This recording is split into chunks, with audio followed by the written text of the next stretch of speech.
My lawyer kicked me under the table. He whispered, "Curtis, don't do it, fight her."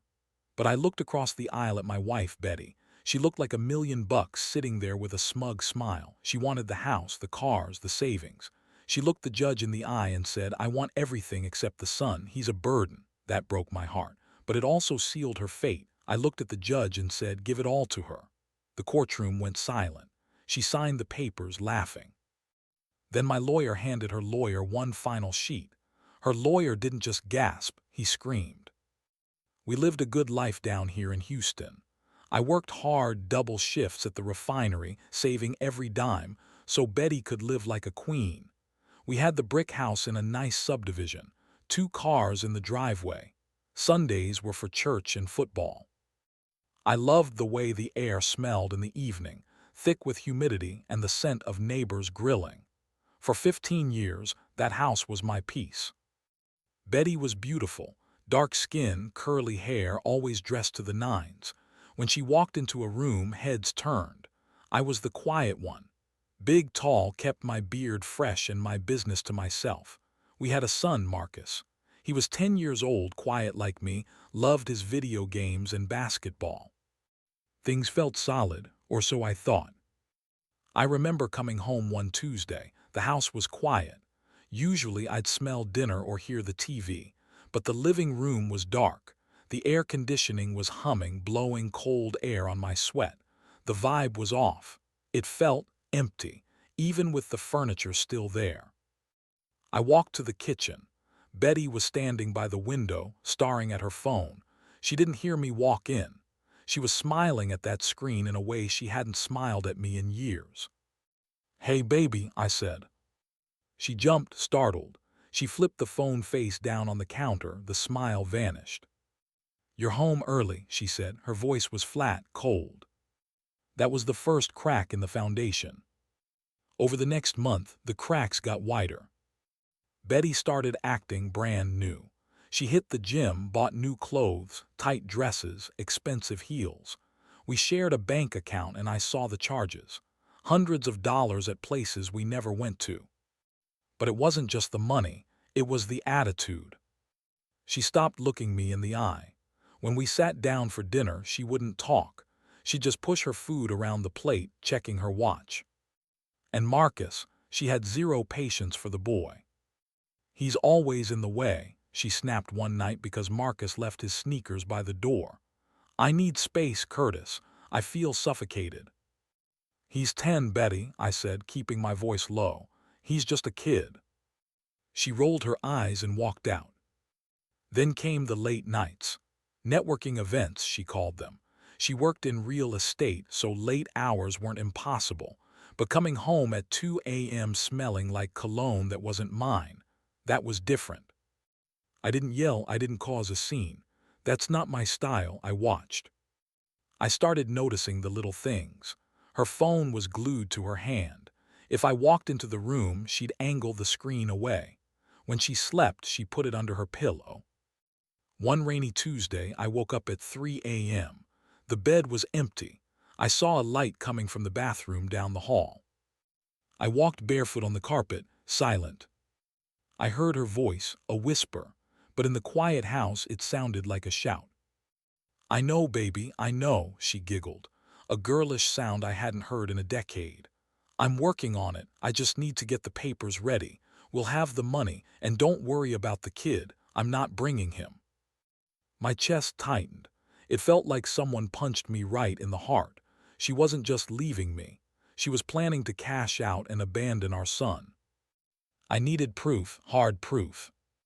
A few days later, Betty was in the shower. She left her iPad on the nightstand. She thought she was slick because her phone was locked, but she forgot her messages synced to the tablet. It lit up, ding. I walked over. My hands were shaking just a little. I'm a big man, strong, but my knees felt weak. The message read, "Future is waiting, baby. Leave the baggage, bring the bag." It was a guy named Heavy D. I scrolled up. My stomach turned. Photos, plans, jokes about me being boring and washed up. But the worst text was from her. "Don't worry, I'm taking the house and the savings. I'll leave Curtis with the boy. Marcus just slows me down. I want a fresh start. I put the tablet down. I sat on the edge of the bed. The room felt small. The walls were closing in. I looked at our wedding photo on the dresser. The woman in that picture was dead. The woman in the shower was a stranger, a dangerous stranger. She walked out of the bathroom, wrapped in a towel, steam following her. She saw me sitting there. She didn't look guilty. She looked annoyed. "Why are you looking at me like that?" she asked. "Just thinking," I said. My voice was calm, scary calm. "About what?" "About the future," I said. She smirked, not knowing I knew exactly who her future was. That night, I realized everything was about to change. I didn't confront her, not yet. A wise man once told me, "Move in silence. Checkmate doesn't make a sound until the game is over." I went to see an old friend of mine, David. He was the best divorce attorney in Houston. I sat in his office, looking at the skyline. "She wants a divorce, David," I said, "and she wants to clean me out." "We can fight it," David said. "Texas is a community property state. We can drag this out." "No," I said. "I don't want to fight for her. I want to protect Marcus." I told David about the texts, about her not wanting the boy. David's eyes narrowed. He leaned forward. "If she explicitly states she doesn't want custody, that opens a door, Curtis, a very dangerous door for her." We spent the next 2 weeks moving paper. Betty thought I was just mopping around. She walked around the house like she already owned it. She started packing my things in boxes. "You'll need to find an apartment," she told me over breakfast. "I'm keeping the house." I just nodded. "Okay, Betty." "And the cars," she added, "both of them." "Okay, Betty." "And the savings account." "Okay." She looked confused. She wanted a fight. She wanted me to yell so she could play the victim, but I gave her nothing, just silence. I spent nights in my office reading documents, trust deeds, liens, clauses. The night before the mediation, I went into Marcus's room. He was asleep, clutching a basketball. I kissed his forehead.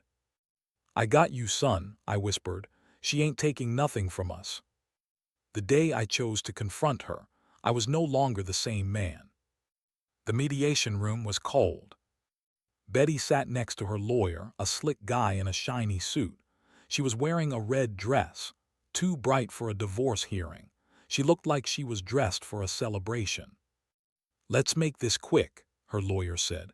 "My client wants the marital home at 4200 Oak Drive. She wants the Cadillac and the truck. She wants the full balance of the joint savings." David, my lawyer, looked at me. I nodded. "Agreed," David said. Betty's eyes widened. She almost laughed. It was too easy. "And regarding the child?" her lawyer asked. Betty cleared her throat. She sat up straight, looking cold as ice. "I am waiving custody. I want to travel. I want to focus on my career.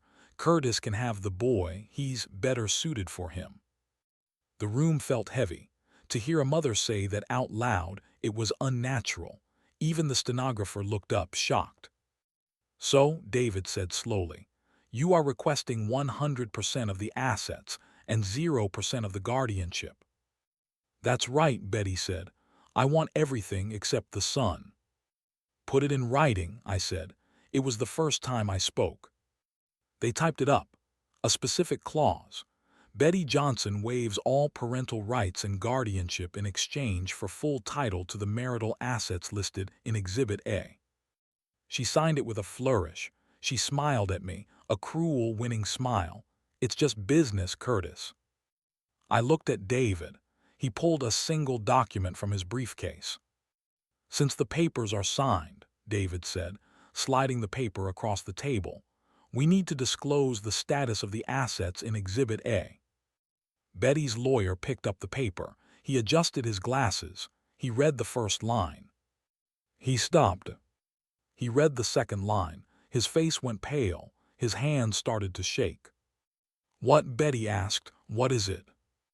Her lawyer looked at me, then at the document. He didn't just gasp, he screamed. "You signed what?" She knew she had already lost. "What's going on?" Betty yelled. Her lawyer was sweating. "Betty, the house, the cars, the savings." "They're mine," she snapped. "No," I said deeply. My voice filled the room. "They aren't." I pointed to the paper. 5 years ago, I said, when I started my business, I moved the deed of the house and the title of the cars into the Marcus Johnson Irrevocable Trust. Betty froze. "The assets belong to the trust," David explained, his voice smooth as silk. "The trust is for the benefit of the child. The guardian of the child controls the trust." Betty's mouth fell open. "You just signed a document," I continued, "demanding the assets but rejecting the guardianship. By waiving your rights to our son, you legally waived your rights to manage the trust." "That can't be true," Betty screamed. She grabbed the paper. "It gets worse," David added. "Since you demanded everything listed in the marital estate, and the house isn't in the estate, the only thing left in the marital estate is the debt." "Debt," she whispered. "The credit card debt you ran up," I said, "and the loan on the furniture. Those are in your name and mine. Since I'm taking the boy and the trust, the judge will assign the marital debt to the party with no dependents. That's you." She looked at her lawyer. He had his head in his hands. She looked at me. The arrogance was gone. Her face was broken. She looked old suddenly. "Curtis," she stammered, reaching across the table. "Curtis, wait, I didn't mean it. About Marcus, I didn't mean it." I stood up. I didn't even look at her hand. "You signed the papers, Betty," I said. "You wanted a fresh start. You got it. Start from zero." I walked out of that conference room. I heard her crying behind me, but I didn't turn around. I walked to the parking lot, got in my truck, and drove to pick up my son. Betty tried to fight it, but her signature was ink dry. She lost the house. She lost the cars. The boyfriend she had lined up. He left her the second the money dried up. Me and Marcus, we kept the house, we kept our peace. It hurts to know the woman I loved wasn't real, but I learned a lesson that day. Greed will blind you. It will make you throw away the only things that actually matter, your family, your blood. She wanted the world, but she forgot one thing. A man who protects his child is the most dangerous man in the room. If you're going through it, keep your head up, move in silence, and never ever let them see your next move.